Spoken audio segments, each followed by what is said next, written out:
सुप्रभात प्यारे बच्चों अभी तक हमने व्याकरण भाग के अंतर्गत रस शुरू किया था, जिसमें हमने रस की परिभाषा एवं रस के अंग पढ़े थे।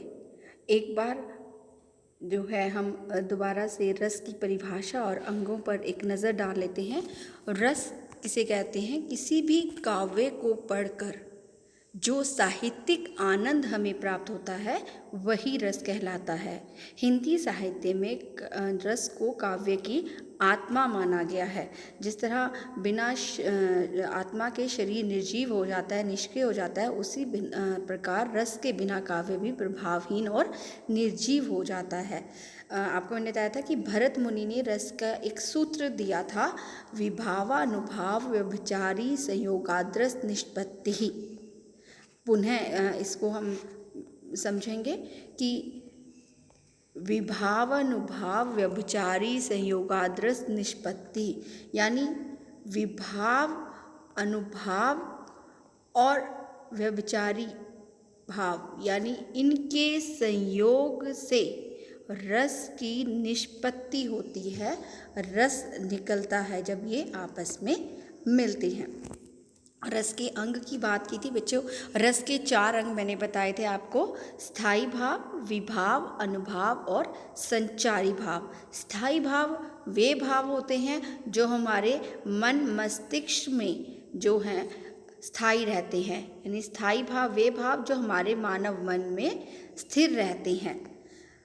इसके अलावा विभाव वे भाव होते हैं जो हमें किसी भी स्थिति, व्यक्ति या वस्तु को देखकर जागृत होते हैं। विभाव वे भाव जो किसी भी व्यक्ति, वस्तु या परिस्थिति को देखकर जागृत होते हैं, उन्हें हम विभाव कहते हैं। विभाव 2 तरह के होते हैं, आलंबन और उद्दीपन।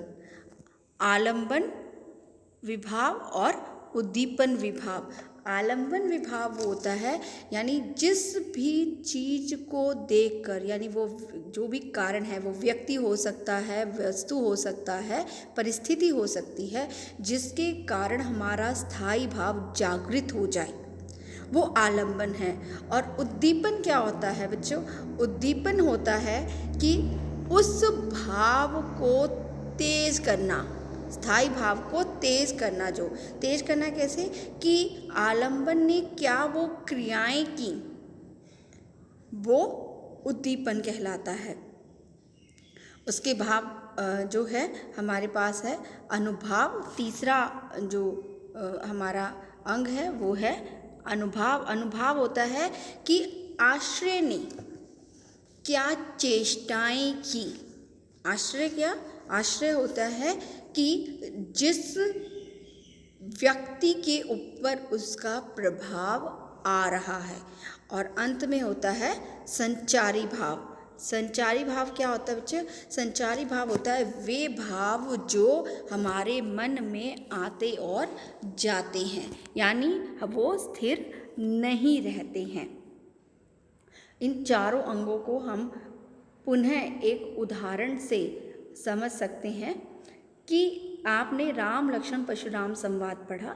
राम लक्ष्मण परशुराम संवाद में आपने देखा कि लक्ष्मण और परशुराम में जो है वो एक तरह से वाक युद्ध चल रहा है। परशुराम बहुत क्रोधित हैं। तो यहाँ पर जो परशुराम की हम बात करें तो उनके मन में जो है स्थितियों को देखकर, टूटा हुआ जो धनुष है और जो वहाँ की परिस्थितियाँ, उनको देखकर उनका स्थायी भाव क्रोध का जो है वो जागृत हुआ। तो क्रोध जो है यहाँ पर स्थायी भाव है। अब बात करते हैं विभाव की। विभाव के भी 2 पक्ष मैंने बताए थे, आलंबन और उद्दीपन। जब परशुराम ने लक्ष्मण को देखा तो यहाँ पर लक्ष्मण जो हैं वो उनके क्रोध का आलंबन बने, यानी जो लक्ष्मण हैं उनको देखकर परशुराम का जो क्रोध है वो स्थायी भाव के रूप में जागृत हुआ। तो लक्ष्मण जो है, लक्ष्मण का क्रोध परशुराम के क्रोध का आलंबन है। उसके बाद उद्दीपन।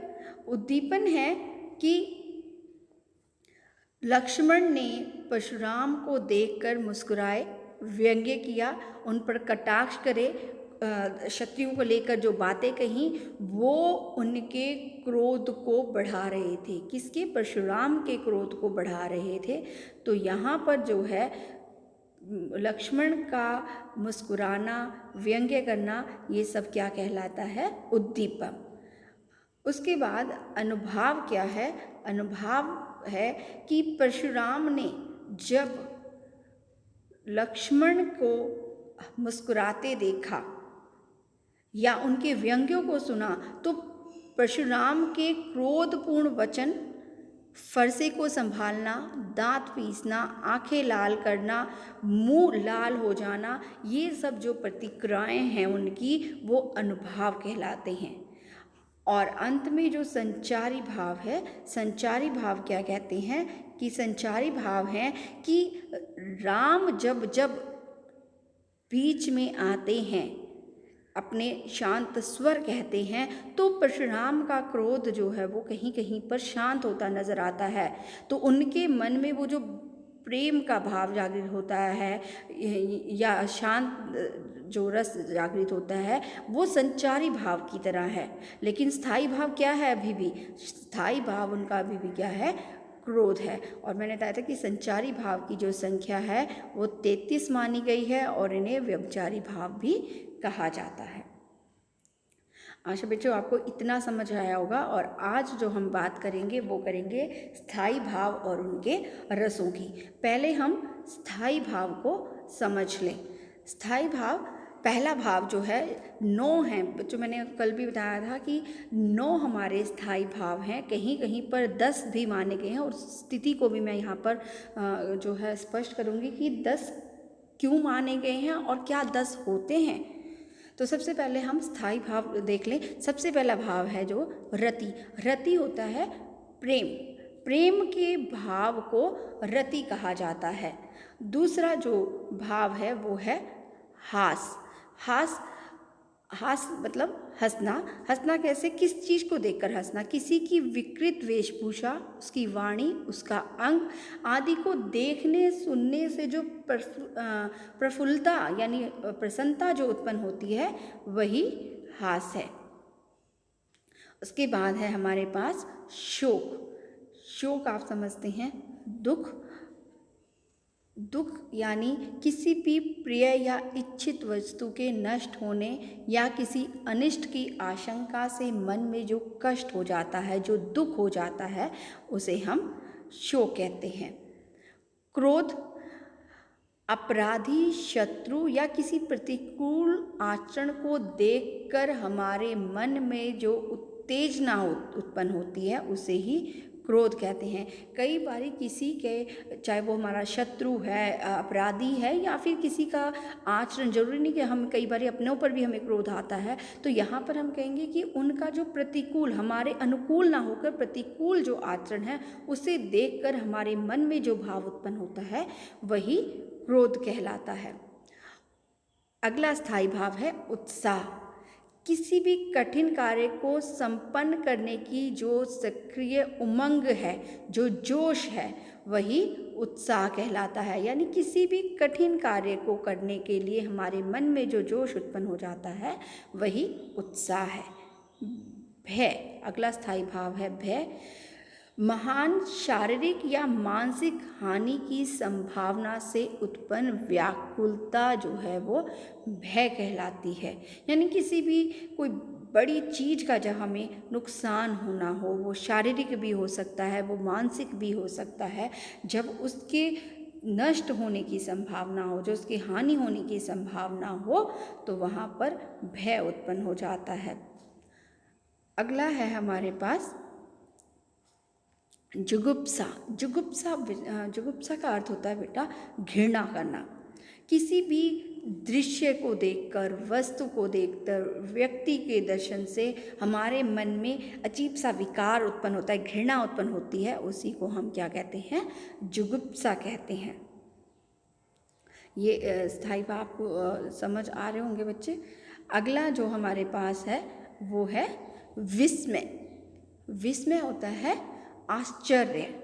किसी भी आश्चर्य कब होता है हमें, किसी भी असाधारण, किसी साधारण चीज़ को देखकर तो आश्चर्य नहीं होगा ना। तो असाधारण चीज़ को देखकर, अभूतपूर्व वस्तु को देखकर, उस दृश्य को देखकर, किसी व्यक्ति को देखकर हमारे मन में जो चकित होने का जो भाव है वही विस्मय कहलाता है।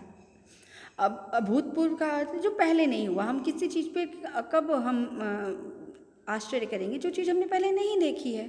इसी तरह जो आखिरी भाव है वो है निर्वेद। निर्वेद क्या होता है, जब हम काम, क्रोध, लोभ, मोह आदि का परित्याग कर दें और शांति का अनुभव करें, यानी सब कुछ छोड़ दें। हमारे अंदर किसी भी चीज़ को लेकर प्रेम होता है, क्रोध होता है, किसी चीज़ का हमें लोभ होता है, मोह होता है। जब हम इन विकारों को छोड़ देंगे तो क्या है, हमें किस चीज़ का, निर्वेद का अनुभव होगा। ये 9 जो हैं स्थायी भाव जो हैं ये हमारे मन में स्थिर रहते हैं। स्थायी भाव में बच्चों हमने जो अभी मैंने आपको 9 स्थायी भाव बताए, अब उन्हीं भाव से रस निकलते हैं। जैसे पहला हमारे पास क्या है, रति। रति अगर स्थायी भाव जागृत हो रहा है तो रस कौन सा निकलेगा, श्रृंगार रस। अगर हमारे पास अगला है हास से हास्य रस। शोक स्थायी भाव है तो करुण रस। क्रोध स्थायी भाव है तो रौद्र रस। उत्साह है वीर रस को। भय स्थायी भाव भयानक रस को जागृत करता है। जुगुप्सा जो है वो विभत्स रस को जागृत करती है। विस्मय जो है वो अद्भुत रस को जागृत करता है। और निर्वेद जो है वो शांत रस को जागृत करता है। तो ये 9 स्थायी भाव और 9 रस हैं। अब जो हम बात कर रहे थे कि रस कितने हैं, कई लोग 10 रस मानते हैं, कई लोग 11 रस भी मानते हैं, लेकिन जो मुख्य बात जहाँ पर आकर रुकती है वो है रति, यानी स्थायी भाव रति। और जो है रति क्या होता है, प्रेम होता है। इसी से ही 3 रस निकलते हैं। यदि जो प्रेम है वो नायक नायिका का है, यानी पुरुष और स्त्री का है, तो जो रस निकलता है वो है श्रृंगार रस। श्रृंगार रस जो है वो सबसे महत्वपूर्ण रस है। श्रृंगार रस को रसराज भी कहा जाता है। वही रस, वही प्रेम जब माता पिता बच्चे के प्रति करते हैं या बड़े बच्चों के प्रति करते हैं तो वात्सल्य रस निकलता है। देखिए, कहीं पर आपको वात्सल्य का जो स्थायी भाव है वो वत्सल भी दिखाया गया है, इसको पूर्णतः अलग भी किया गया है, लेकिन भाव वही है, भाव प्रेम ही है। और वो प्रेम क्या, बच्चे से जब हम प्रेम करते हैं तो वो वात्सल्य बन जाता है। और वही प्रेम जब हम ईश्वर के प्रति करते हैं, वही प्रेम, वही रति जब हम ईश्वर से रखते हैं तो वो भक्ति रस कहलाता है। तो कहीं कहीं पर आपको जो है श्रृंगार रस अलग, वात्सल्य अलग और भक्ति रस, तो वो 11 रस भी कहे जाते हैं। लेकिन क्योंकि जो ये तीनों रस हैं वो एक ही प्रेम से हैं, रति भाव से निकल रहे हैं, स्थायी भाव रति है, तो 9 स्थायी भाव और 9 ही रस जो हैं वो हमारे साहित्य में माने गए। श्रृंगार रस के 2 पक्ष हैं। श्रृंगार रस के 2 पक्ष हैं, एक संयोग पक्ष और दूसरा वियोग पक्ष। संयोग पक्ष होता है जहाँ पर नायक और नायिका का मिलन है, दोनों एक साथ हैं। और वियोग पक्ष होता है जहाँ पर नायक और नायिका में वियोग है। जैसे हम संयोग पक्ष का अगर उदाहरण करें तो राम को रूप निहारत जानकी, कंगन के नग में परछाहीं, याति सभे सुधि भूली गई, करटे की रही पलटारत नाही। यहाँ पर माँ जानकी जो हैं वो कंगन यानी हाथ में जो पहनने वाला आभूषण होता है, उसकी नग में श्री राम की परछाई को निहार रही हैं। और सभी सुध भूल गई हैं। तो यहाँ पर प्रेम जो है वो संयोग पक्ष को लेकर है, इसलिए यहाँ पर रस कौन सा है, श्रृंगार रस, स्थायी भाव रति, और पक्ष कौन सा है, संयोग पक्ष। वियोग पक्ष है जहाँ पर नायक और नायिका अलग नहीं है। जैसे आपने सूरदास के पद पढ़े, पहला पाठ पढ़ा, उसमें जो गोपियाँ हैं वो जो श्री कृष्ण हैं उससे अलग हैं, और वो वही बात कहती है, मन की मन ही मांझ रही। हमारी मन की इच्छा जो है वो मन में ही रह गई है। मैंने पहले ही बोला कि जो श्रृंगार रस है वो आपका महत्वपूर्ण रस है, इसको रसराज भी कहा जाता है, और इससे दो पक्ष हैं, संयोग पक्ष और वियोग पक्ष। दूसरा जो रस है वो है हास्य रस, जहाँ पर कवि किसी की विचित्र वेशभूषा, चेष्टा तथा कथन का वर्णन करके हास्य नामक स्थायी भाव जगाता है। जैसे सिर घोर मोर पर चुटिया थी लहराती, थी तोंद लटक कर घुटनों को छू जाती, जब मटक मटक कर चले हंसी थी भारी, हो गए देख कर लोट पोट नर नारी।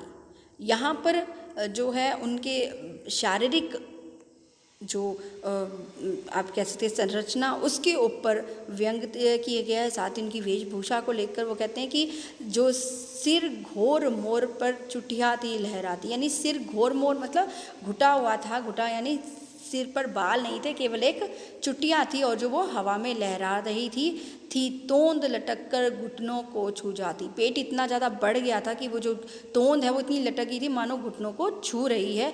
जब मटक मटक कर चले हंसी थी भारी, और उस पर भी वो मटक मटक कर चल रहे थे, और उनकी जो चाल को देख कर जो नर नारी हैं वो लोटपोट हो जा रहे थे। इसका एक और उदाहरण है, विंध्या के वासी उदासी तपोव्रत धारी, महाबिनु नारी दुखारे, गौतम तिय तरी तुलसी सो कथा, सुनी भे मुनि वृंद सुखारे, वह हैं शिला सब चंद्रमुखी, परसे पद मंजुल कंज तिहारे, कीन्ही भली रघुनायक जू करुणा, करी कानन को पगधारे।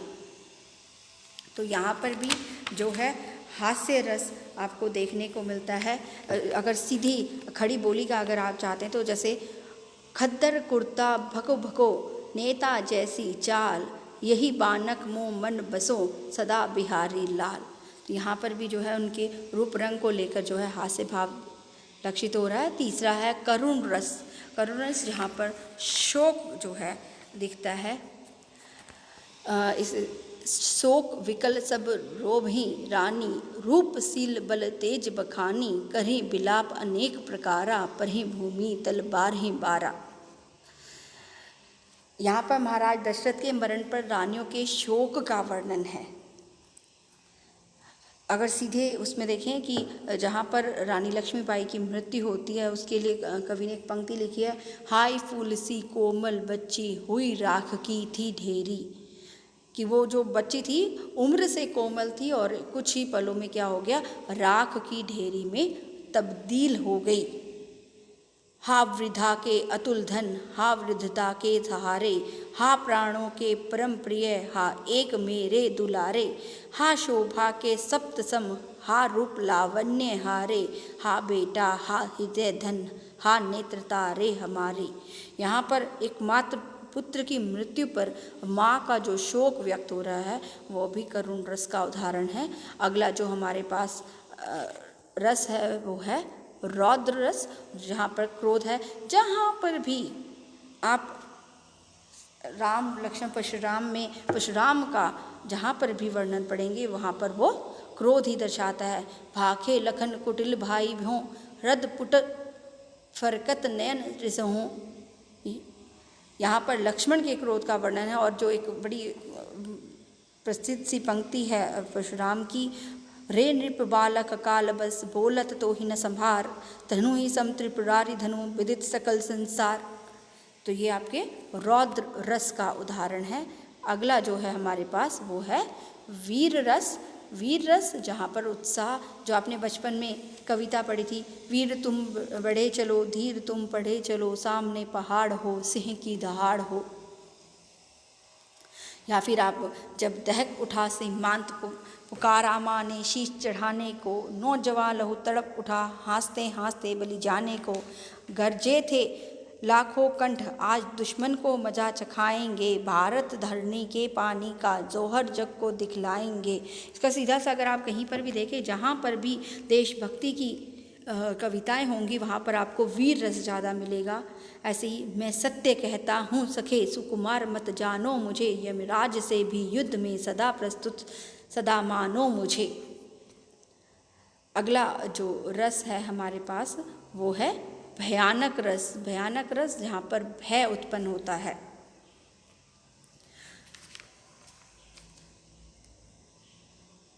हाट बाट कोट ओट अटनी अगार पोरी, खोरी खोरी दोरी दोरी दिनी अति आगी है, आरत पुकारत महारत ना कोई काहू, व्याकुल जहाँ सो तहाँ लोग बल चले भागी हैं। यहाँ पर जब हनुमान जी लंका को जला देते हैं उस समय जो राक्षस लोग हैं वो भाग रहे हैं, चित्कार कर रहे हैं, इधर उधर दौड़ रहे हैं, तो उनमें से जो रस उनके मन में वहाँ पर उस काव्य को पढ़कर जागृत होता है वो भयानक रस कहलाता है। अगला है हमारे पास विभत्स रस। विभत्स रस जहाँ पर घृणा पैदा हो जाती है। घर में लाशें, बाहर लाशें, जनपद पर सड़ती हैं लाशें, आंखें निशिंश यह दृश्य देख मुंद जाती हैं, घुटती हैं श्वासें।